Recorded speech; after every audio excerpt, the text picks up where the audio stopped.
I'm here with Francisco Ferreira from Quercus and a professor in Portugal.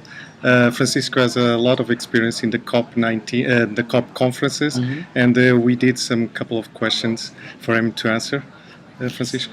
Yeah, the first question is basically if with all these meetings we have annually, are we going to actually achieve something? Yeah, exactly. And the major point is that unfortunately we see that most of the time we do not get as much as we need. So the science is clear. The recent report from the IPCC, the Intergovernmental Panel for Climate Change, says that we are in a changing climate where the consequences are going to be quite dramatic in the next decades. And the only way for us to counteract the phenomena that will start to build up like extreme meteorological events, droughts, floods, sea level rise, all the impacts on health, agriculture.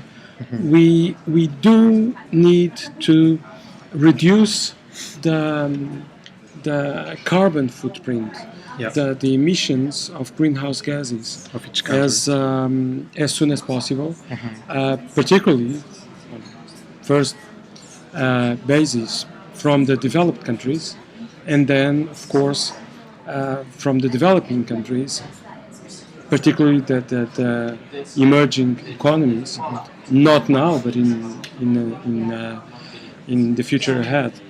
So at this time we do need an agreement that needs to involve everyone, all the countries, which we cannot, which we tried in Copenhagen in 2009, and unfortunately we didn't get the outcome to have a consensus around the United Nations. And don't you feel frustrated about this? And of course, you know, it's unbelievable how rational human beings that we supposedly are.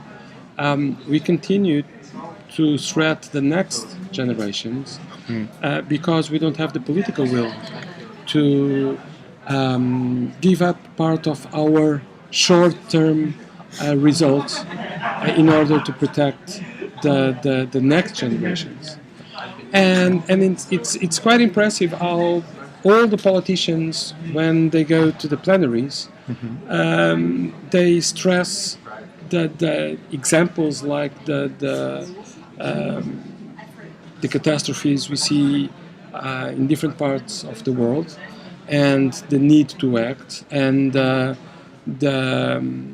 how sure we are about climate change through science, but at the same time they don't have, I would say, the guts to actually act. And that's the major problem we have, and that's why many non-governmental organizations at the international level, like Greenpeace, WWF, Oxfam, Friends of the Earth, they walked out of the conference as a form to protest, because it's the time to do it.